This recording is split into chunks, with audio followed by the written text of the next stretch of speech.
So my name is Zach Sedefian. I'm a master's student of political science at Brooklyn College, where I research labor in the context of the global political economy. I want to thank the organizers of this event for inviting me to talk about crowdsourcing or online labor platforms in the context of economic imperialism. So also that the previous presentation was a perfect theoretical context for what I'm about to talk about. So the current phase of global capitalism, like those before it, rests on the appropriation of value from the global south, or what we call in dependency theory terms, the periphery. But unlike traditional imperialism, the neo-imperialist phase that we're currently in doesn't attempt to bribe the working class of the imperial core. There are no new welfare states or social democratic bargains. In fact, we see every day how precarious life has actually become, with last week 40 million Americans going to sleep without knowing if they would receive food stamp benefits. Instead, states choose to impose austerity while multinational firms use global wage competition to drag down labor conditions everywhere. In the 21st century, online labor platforms, or I might just say OLPs for brevity, they've become a means of reorganizing global labor relations. So OLPs are web applications that connect clients with digital workers from around the world, primarily to replace high-cost labor in the core. From so-called microtask platforms like Amazon Mechanical Turk and Cloudflower to specialized service sites like Freelancer and Upwork, OLPs enable core-based firms to hire work of any skill level from a global labor pool. And to clarify, when I'm talking about online labor platforms, I'm not talking about location-based gig work apps like Uber or DoorDash, since they entail like a physical interaction between clients and workers. So online labor platforms that go by many names, including the crowdsourcing term that I used. You might have heard them called the sharing economy, platform economy, gig economy, on-demand economy, online freelancing, microtasking, or even cloud labor, which is probably the worst one. But whatever label we use, the dynamics of these online labor platforms have serious consequences for how global labor is being reorganized. But I don't see any indication that these developments represent a fundamental break in the logic of capitalism or imperialism. There's no need, in my view, to theorize about an emergent techno-feudalism, neo-feudalism, or even platform capitalism. Online labor platforms fit perfectly within existing capitalist imperialist logic. And to truly understand what they're doing to workers, both in the imperial core and the periphery, we need to analyze them through a historical lens. After all, every form of capitalism depends on what Marx called primitive accumulation, or in other words, the direct plunder of resources from the pre- or non-capitalist periphery. And every form of capitalism creates highly precarious and highly exploited labor relations. So these are nothing new, and neither are the rentier tendencies described by Yanis Varoufakis as part of his techno-feudalism thesis. And neither is there anything new about workers using their own consumer goods as productive resources, as Jody Dean theorizes in her work on neo-feudalism. In fact, even Marx wrote in the Grundrisse that a house is either productive or consumptive because it provides the social reproductive means for the worker. So only by looking historically, rather than theorizing about some emergent future, can we understand the global political economy. That's why I draw on the frameworks of unequal exchange and dependency theory as developed by Arguria Emanuel, Samir Amin, Rui Marini, Andre Gunder Frank, and many others to make sense of what's happening today.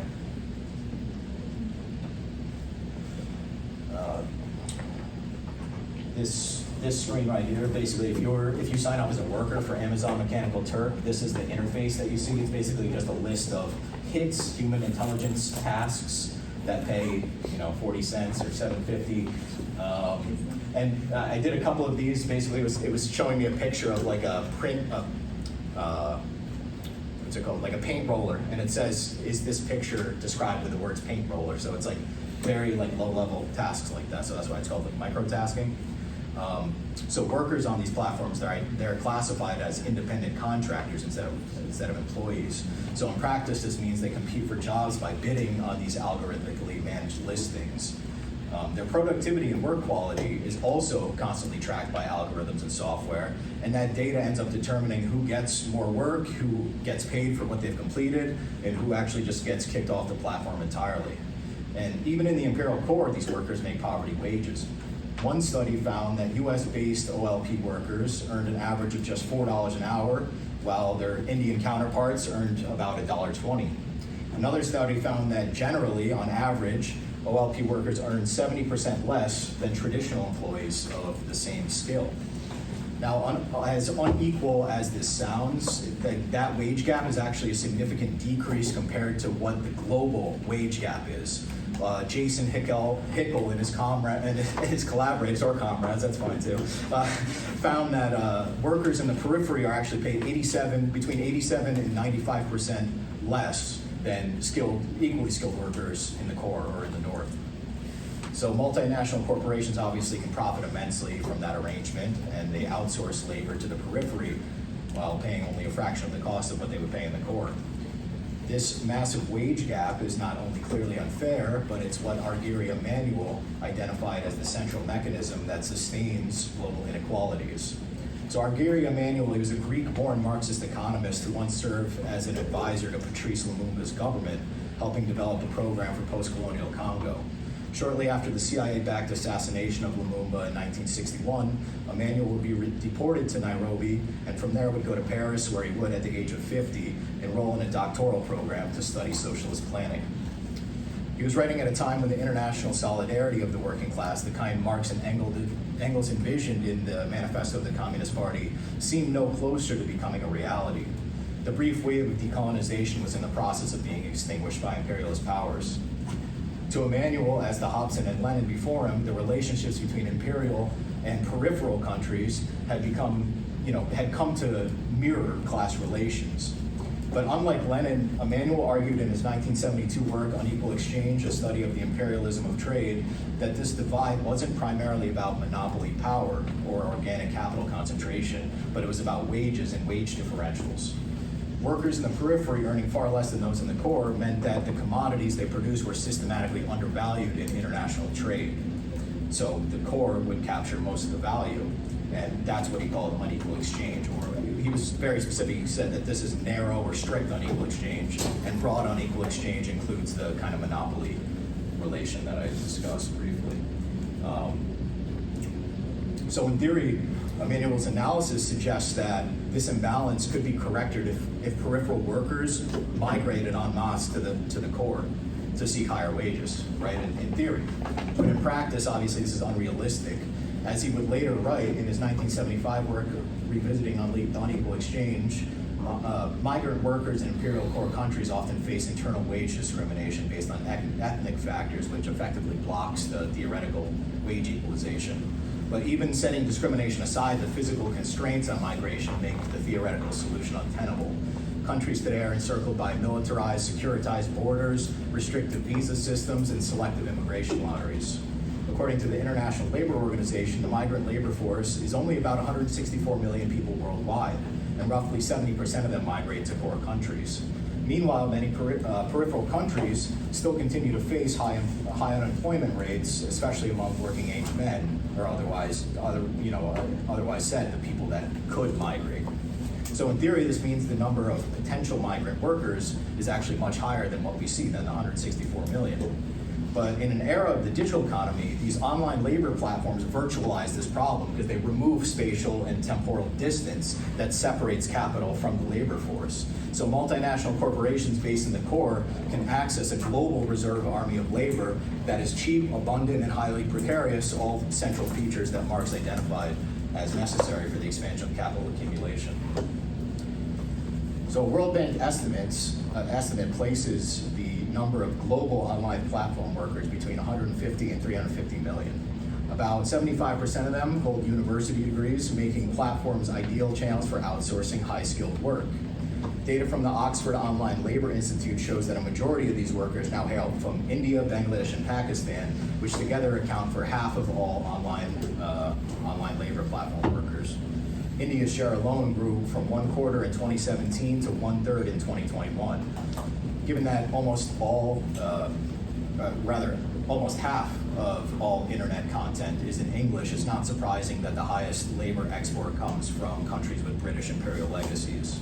On the other hand, the share of US and UK workers participating in OLPs dropped from around 10% to less than 4% each in that same period. Meanwhile, around 3/4 of all client demand, the people actually contracting labor, continues to come from core countries. So in demographic and wage data alone, we can detect outsourcing trends.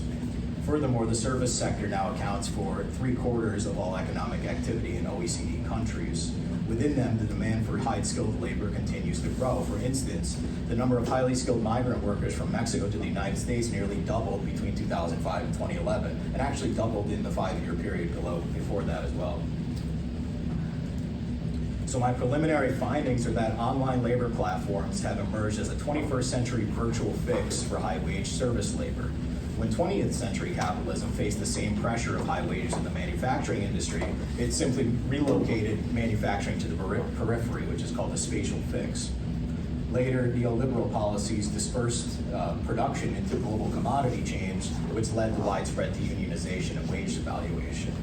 Online labor platforms, however, offer a new 21st century solution. Instead of a spatial fix, as in the last century, they eliminate the need for both physical location and for physical labor migration, while opening vast potential for imperialist appropriation with uncertain consequences for workers. Besides operating as a form of unequal exchange through wage differentials, OLPs entrench the international division of labor in several other ways. We find a parallel to what Emmanuel Nest outlined in his 2023 work, Migration as Economic Imperialism. When highly skilled laborers from less developed countries migrate to poor countries, they contribute indirectly to underdevelopment at home, because their skills are used, rather in their home countries, their skills are used to concentrate capital in the imperial core. So core countries benefit from not only the obvious way, but they also benefit from scientific and technological contributions from this high-skilled labor force. But so they benefit from the scientific and technological contributions of the high-skilled migrant labor. So in the Grundrisse of Marx referred to the scientific and technological knowledge as the general intellect, because it formed the foundation for society's productive capacities. When this technical knowledge is concentrated in the core, it thus becomes a powerful mechanism for generating extraordinary profits for monopoly capital. The transfer of this knowledge is facilitated by an imperial innovation system epitomized by places like Silicon Valley. Workers in technology firms often sign intellectual property agreements that give companies ownership of innovations, even those created outside work hours, which I actually personally signed one because I used to be a software engineer before I decided to do this. On a global scale, international organizations and imperialist governments like the United States enforce patent law regimes that claim control over global scientific and technological innovation.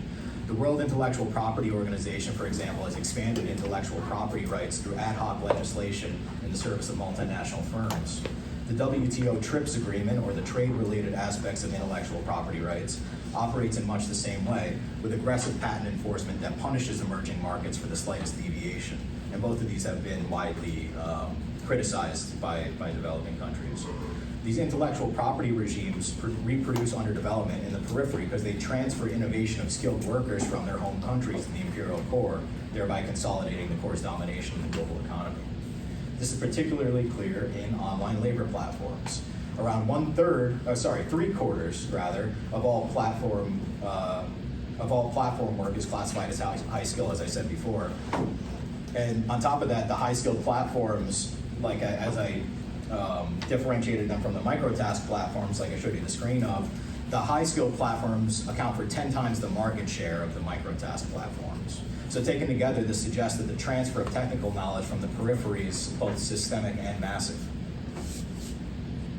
So what we see in online labor platforms are multiple forms of unequal exchange. The narrow kind described by Arrighi Emanuel, the concentration of organic capital as described by Samir Amin, and the appropriation of the general intellect as described by Raul Delgado Wise and several others. What remains to be explored are the ecological and material effects of the digital infrastructures that support OLPs, and I just have a couple of words on this. Because unlike in manufacturing relocation, online labor platforms, they don't alone demand the expansion of like information and communication infrastructure in the periphery. That's kind of already there. So it doesn't have the same relation in that sense. Furthermore, like the workers on the online labor platforms, like I mentioned before, they're subject to algorithmic management. It's not like when the companies need to expand their labor force, they don't need to hire more managers. They basically just need to have a software engineer make a couple of clicks in like Amazon Web Services to make their server larger so they can handle more traffic. It's basically that simple. So, of course, those data centers themselves, they have material and ecological implications, but they're expanding mostly in the imperial core. As we've seen in the news recently with people with them opening new AI data centers and whatnot, much to the dismay of local communities. And so this reinforces my initial comments about this current phase of capitalism not really seeking to satisfy the northern workers or the core workers in a pact with imperialism. Instead, it's kind of just, of course, there's unequal exploitation. Like we're clearly benefiting from our historical place in the core as workers, but the current phase is detrimental to the entire global working class. So in sum, we're witnessing a digital economy that is not a break from the logic of capitalist imperialism, but an extension of it into new domains, not the job creation opportunities that OLPs claim themselves to be. Instead, these platforms illustrate how capitalism is an extremely dynamic system, constantly transforming itself to maintain the subordination of most of the world's population. Thank you very much.